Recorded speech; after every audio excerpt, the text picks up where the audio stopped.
Welcome back. This is Smurf, and today we're gonna go through this Teeworlds game once again. And this is a commentary on how to teach new people for the game, those who are interested. And this map is called ctf5. This is a CTF stands for Capture the Flag, for those who didn't know.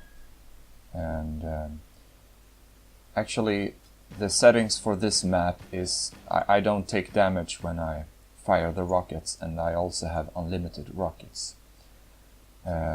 It's server setting, but this is not the important thing, because today I'm gonna show you a few tricks you can use on this map. Usually there is a flag here, and you run over to your team, opposing team, over here, and capture the flag, and yada yada. You know the rest, yeah? And you leave it in your own base right here, and then you score, but your own flag has to be here. So, a few tricks.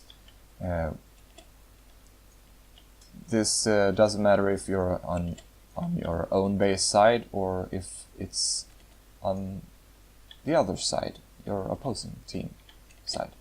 So you can do like this. This takes a little bit of effort, but it's a neat trick. You just tap hook, because if you hook too hard, you have to let go before like enter, and you can't hook too loosely, because then you won't get up that easily. So you have to be kind of specific. It takes a bit of practice. I do it 99 times out of 100, but if you're really stressed and you maybe have the flag, and then it's a little bit harder. So you have to be kind of cool, you know. You have to keep your cool in this game, even though it's very stressful at some times. Okay, so that's one trick. Another trick, when you go over here, this is a very useful trick.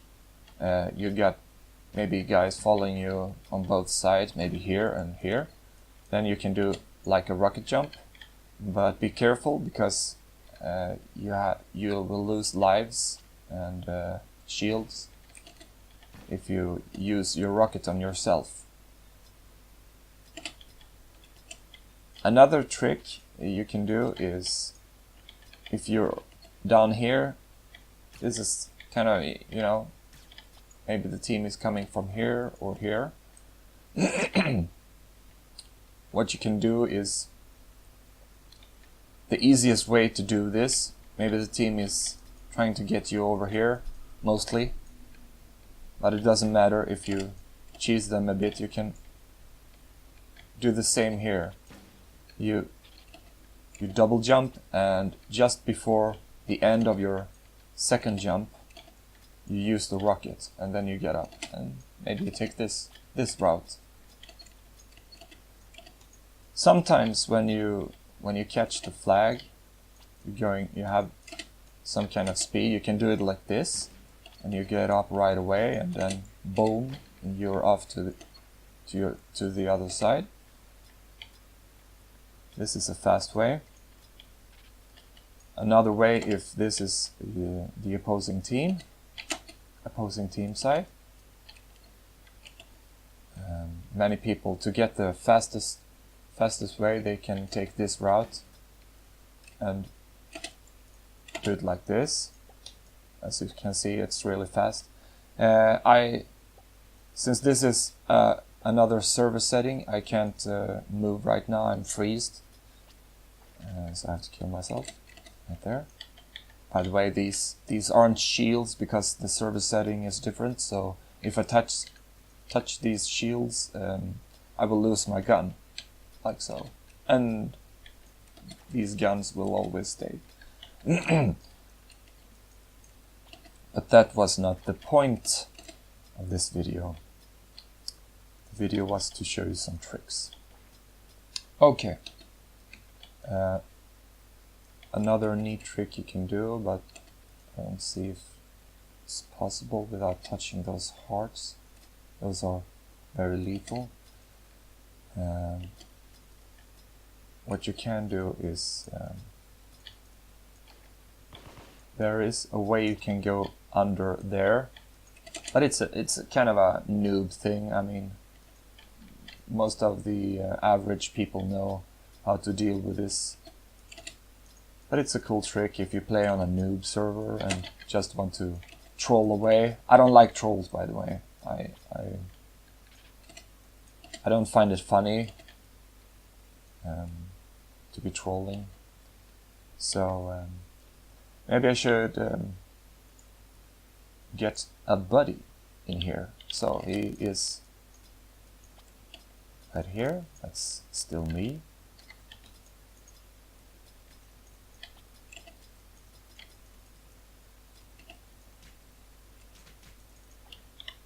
Maybe I can move them both at the same time. Yeah.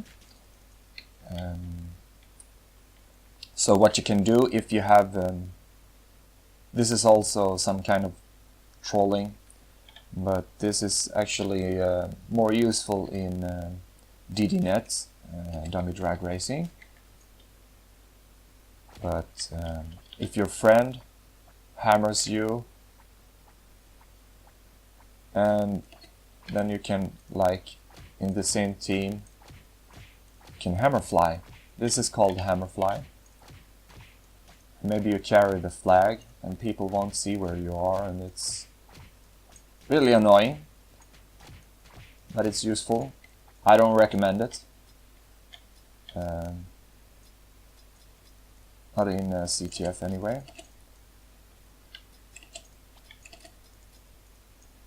That's one way to do it. So, how can you be a better player in CTF? Well, you can work on your aim for sure.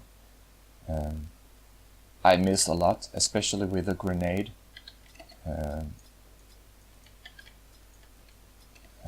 It's really hard. I find it better to use like maybe a shotgun or the sniper.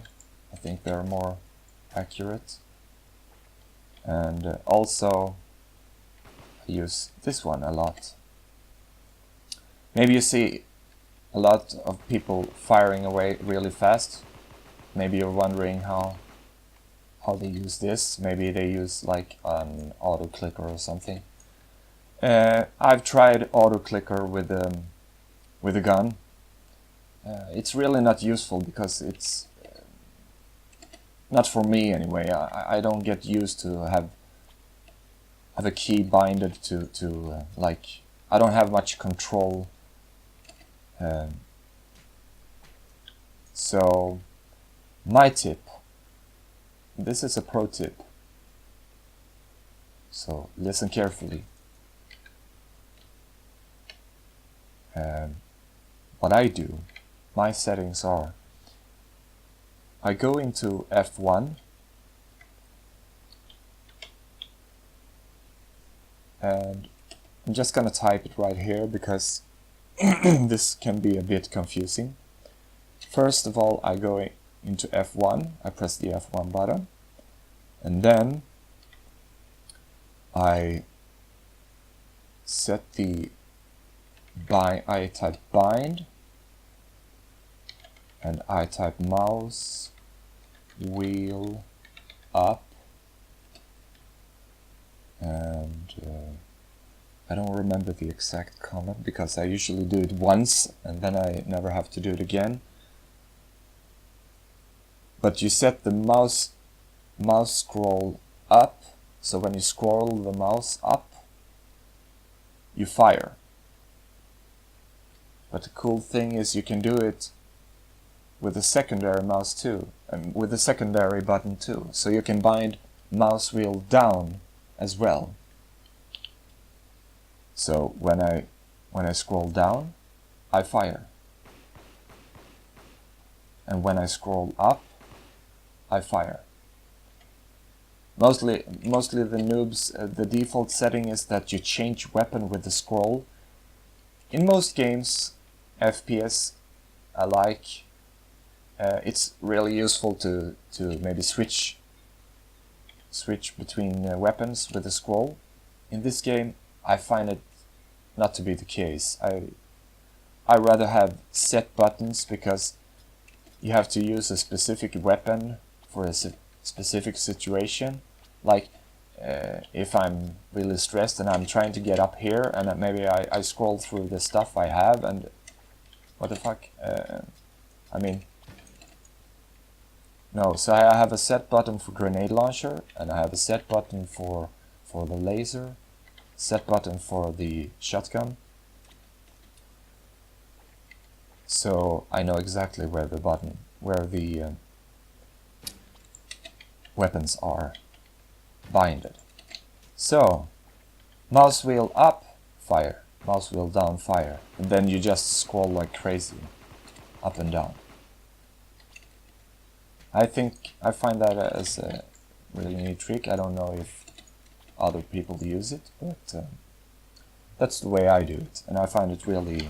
I mean, I can control the bullets in a better way. So, another thing I can talk about. I think this pretty much covers it. Just practice. I mean, the difference in Teeworlds is you don't. You can't cheat the way you do in other games. There is no. It's very, very skill based, and for those noobs, don't, just because someone is better than you doesn't mean they are a bot, and I can't for the life of me count how many times I've been kicked from a server because they think I'm a bot, and I actually don't know how to use a bot. I know how to spot one, because a bot usually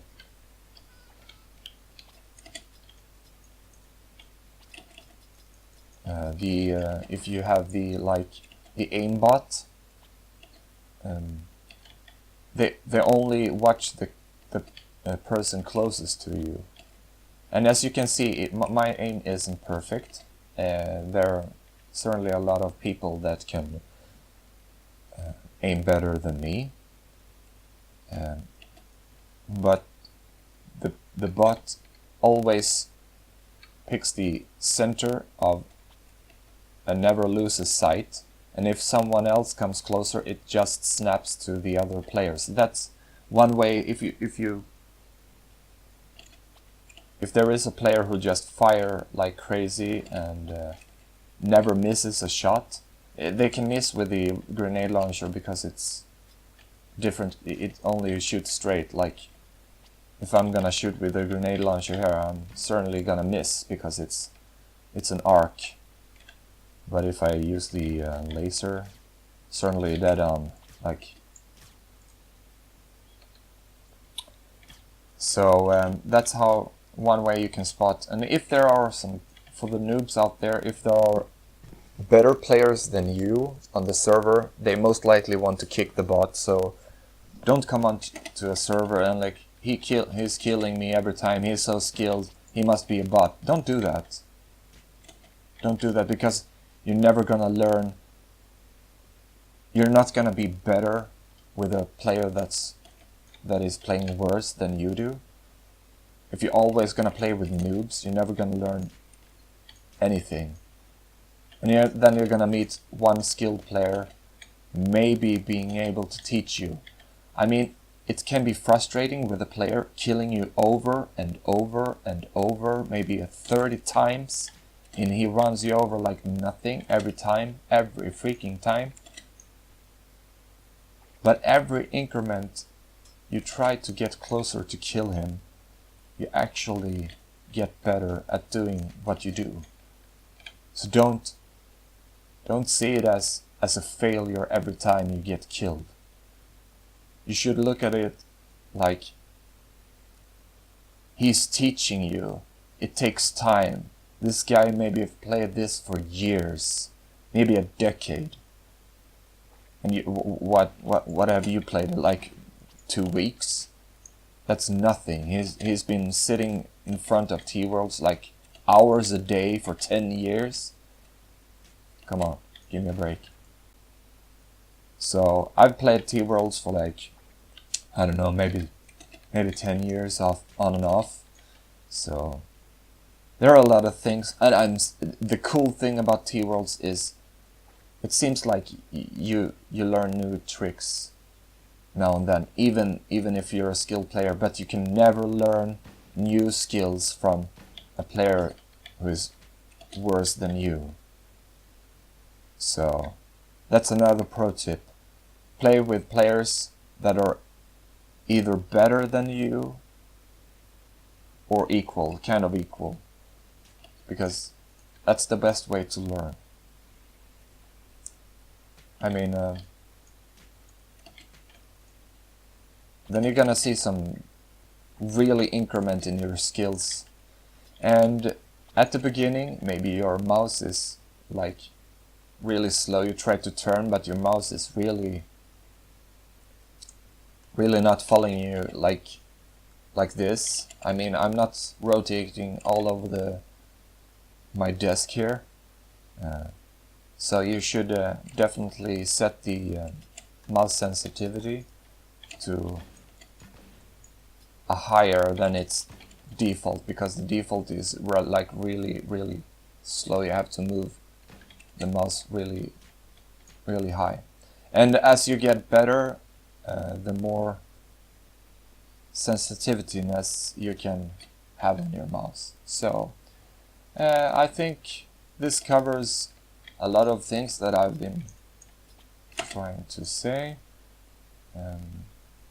But yeah, if you guys have any questions about this game, want